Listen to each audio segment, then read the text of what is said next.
ასე ვთქვათ, IAPI ავიაკომპანია შემოვიდა თბილისის საერთაშორისო აეროპორტში დღიდან რეისების შესრულება პირველმა დაბალტარიფიანმა ავიაკომპანია პეგასუსმა დაიწყო, რომელიც მგზავრებს ჩარტერული რეისით თბილისის აეროპორტიდან სტამბოლის გავლით მსოფლიოს ნებისმიერ ქვეყანაში გადაიყვანს.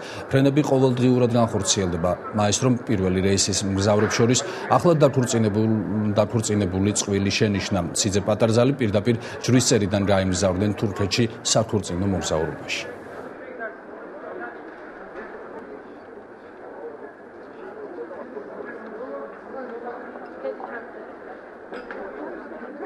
ძალიან მნიშვნელოვანი დღეა საქართველოსთვის. გაიხსნა ახალი პეგასუს რეისი, რომელსაც ძალიან მაღალი დონის მომსახურება აქვს. მსგავსი ტიპის ავიარეისი კავკასიაში პირველია. ჩვენ საქართველოს ხელისუფლებასთან ამ საკითხზე დიდხანს ვმუშაობდით. ადამიანებს საშუალება მიეცემათ შეისყიდონ ბილეთები ევროპისა და აზიის თითქმის ყველა ქვეყნის მიმართულებით. იმედი გვაქვს, რომ დაწყებული საქმე ძალიან წარმატებული გამოდგება.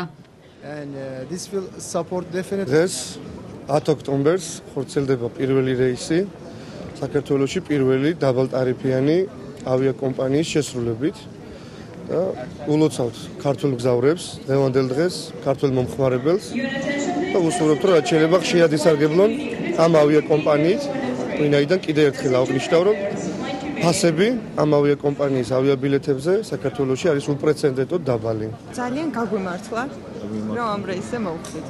კი, პირველები ვართ ნამდვილად ხორცილის დღე.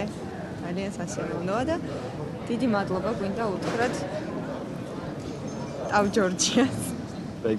პეგასუს. პაკისტანმა ნატოს სატვირთო მანქანებისთვის საზღვარი გახსნა. ტორხამის სასაზღვრო პუნქტი ავღანეთთან დამაკავშირებელი სატრანსპორტო გზა. კოალიციური ჯარები მას მოსამარაგებლად იყენებენ. საზღვარი პაკისტანმა მას შემდეგ ჩაკეტა, რაც ნატოს ვერთმფრენებმა 3 პაკისტანელი ჯარისკაცი შეცდომით მოკლეს. ინციდენტის შემდეგ თალიბანის ტერორისტებმა ნატოს 5 მილი საწვავი დატვირთულ ავტომობილებს დაესხნენ თავს და ცეცხლი წაუკიდეს. ინციდენტის შედეგად ერთ-ერთი მძღოლი დაიღუპა.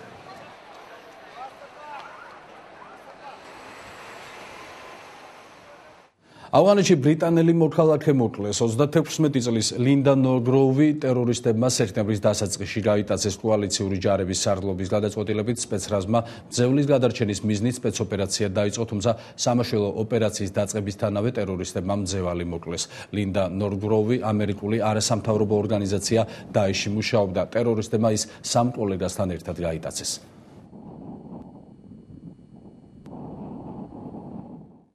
თალიბანის მოძრაობასთან დიალოგის დასაწყებად ავღანეთში მშვიდობის უზენაესი საბჭო შეიქმნა. მის თავმჯდომარედ ავღანეთის ყოფილი პრეზიდენტი დაინიშნა, რომელიც 14 წლის წინ თალიბებმა ქვეყნიდან გააძევეს. ტერორისტების განცხადებით საბჭოს შექმნას აზრი არ აქვს, რადგან მოლაპარაკებებს მხოლოდ მაშინ დაიწყებენ, როდესაც ავღანეთს ამერიკისა და ნატოს სამხედრო კონტინგენტი დატოვებს.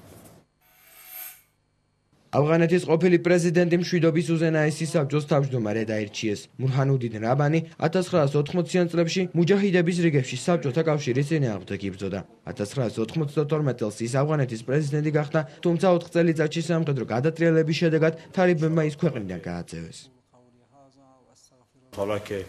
ჩვენ მშვიდობას ღმერთის დახმარებით მივაღწევთ, ჩვენ ყოველი თქვენთაგანი გვჭირდება. იმედი მაქვს, რომ ამ რთულ ამოცანას ადვილად გავუმკლავდებით და პროგრესის მიღწევას შევძლებთ, რომელიც ჩვენი ხალხის კეთილდღეობისთვისაა საჭირო. მშვიდობის უზენაესი საბჭოს შემადგენლობაში 70 ადამიანი შედის, მათ შორის ჯიჰადის მოძრაობის, საზოგადოებისა და ყოფილი ავღანური რეჟიმების წევრები. საბჭოს მთავარი მიზანი ოპოზიციურ ძალებთან დიალოგის დაწყებაა. ავღანეთის პრეზიდენტის ჰამიდ კარზაის აზრით, მშვიდობის საბჭო თალიბებს ხელისუფლებასთან შერიგების საშუალებას მისცემს. ღმერთის წყალობითა და თქვენი მუშაობით ავღანეთი მშვიდობას მიაღწევს. ჩვენ მშვიდობას დიდი ხანია ველით. თვით თალიბანის მოძრაობა კარზაის ხელისუფლებას მარიონეტულ მთავრობას უწოდებს და მოლაპარაკებების დაწყების შესაძლებლობას უარყოფს. ტერორისტები აცხადებენ, რომ დიალოგს მანამ არ დაიწყებენ, სანამ ამერიკის შეერთებულ შტატებსა და ნატოს კოალიციური ჯარები ავღანეთს არ დატოვებენ. ბოლო გამოკითხვების თანახმად ამერიკის პრეზიდენტის ბარაკ ობამას რეიტინგი მისი წინამორბედის ჯორჯ ბუშის რეიტინგს გაუტოლდა. ამის შესახებ ამერიკული ტელეკომპანია CNN იუწყება. კითხვაზე რომელი უკეთესია, ბუში თუ ობამა, ამერიკელთა 47%-მა ობამას დაუჭირა მხარი, 45%-მა კი ბუშს. ტელეკომპანიის ცნობით გასულ წელს ობამას მხარდამჭერთა რაოდენობა 23%-ით მეტი იყო. ამერიკის პრეზიდენტმა ჩინეთის ნობელის პრემიის ლაურეატის გათავისუფლებისკენ მოუწოდა. ლიუ სიაობო ნობელის მშვიდობის პრემიით ჩინეთში ადამიანის უფლებათა დაცვისთვის დააჯილდოვეს.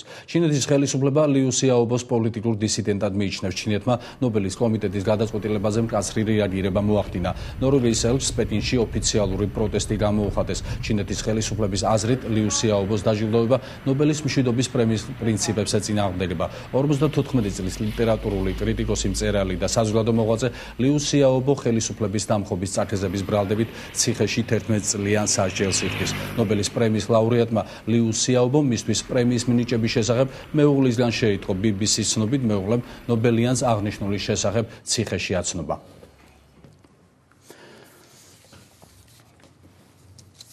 პოლონეთის პრეზიდენტის ლეხ კაჩინსკის თვითმფრინავის კატასტროფის დროს დაღუპულთა ნათესავები კვირას სმოლენსში ტრაგედიის ადგილზე ჩავლენ. ამის შესახებ გაზეტა.ru იუწყება. ნათესავები დღეს 9 წლის სიმომხდარი ტრაგედიისადმი მიწყვნილ სამგლოვიარო ცერემონიაში მიიღებენ მონაწილეობას. სამგლოვიარო ცერემონიაში დაღუპულთა 250-მდე ნათესავი მიიღებს მონაწილეობას. ისინი ვარშავიდან 2 სპეცრეისით გამოფრინდებიან. პოლონეთის პრეზიდენტის ლეხ კაჩინსკის ავიალაინერის კატასტროფის დროს 96 ადამიანი დაიღუპა.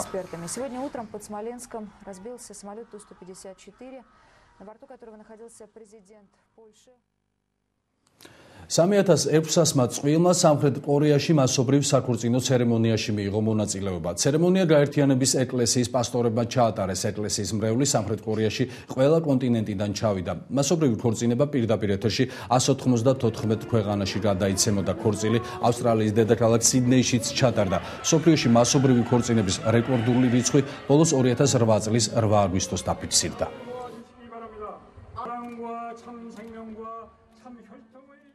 მსოფლიო ჩემპიონატის ჩატარების სურვილი ავსტრალიამ საკმაოდ უცნაურად გამოხატა. 7000-ზე მეტი ფეხბურთის გულშემატკივარი ავსტრალიის დედაქალაქ სიდნეიში ჰერბორის ხიდზე შეიკრიბა. ხიდი მწვანე ტალახით დაფარეს. ცენტრში კი უზარმაზარი ფეხბურთის ბურთი დაამონტაჟეს. შემდეგ კი ხიდზე პიკნიკი მოაწვეს. მსოფლიო ჩემპიონატი ფეხბურთში 2012 წელს ჩატარდება. ერთ-ერთი პრეტენდენტი ქვეყანა სწორედ ავსტრალია, სადაც შესაძლოა ჩემპიონატი ჩატარდეს. მასპინძელი ქვეყნის ვინაობას კი FIFA 2 დეკემბერს ციურიხში დაასახელებს.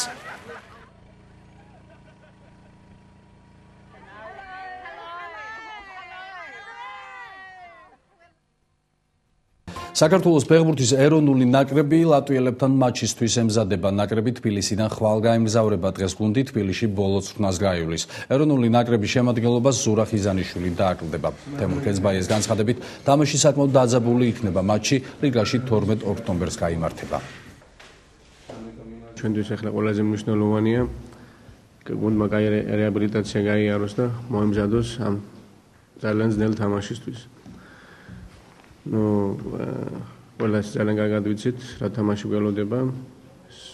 მე ვიტყოდი, რომ ლატვიის ნაკრები არის ძალიან კაი ნაკრები. ყავს კარგი ფეხბურთელები, რომლებიც აუგარეთ კაი გუნდებში თამაშობენ და ამიტომ ძნელი თამაში მოგვიწევს. ჩვენ ყველაფერს გავაკეთებთ იმისათვის, რომ იქაც სასურველ შედეგს მიაღწიოს.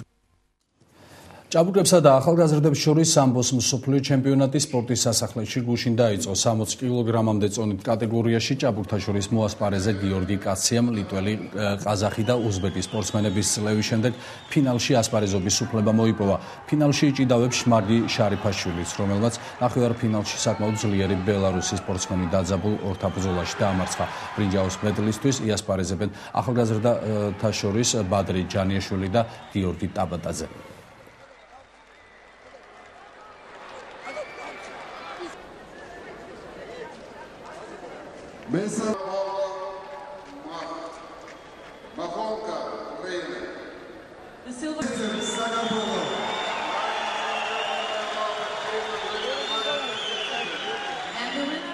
გამარჯვების იმედი ჰქონდა, რამე თუ წინა წლის მსოფლიო ჩემპიონატზე იგივე ასაკში, იგივე წონაში მსოფლიო ჩემპიონი გახდა სლავა რეზესიძე და იმედიათ ესაც ველოდით მისგან ასეთ პირველ შედეგს რომ იტყვენ ოქროს მედალს.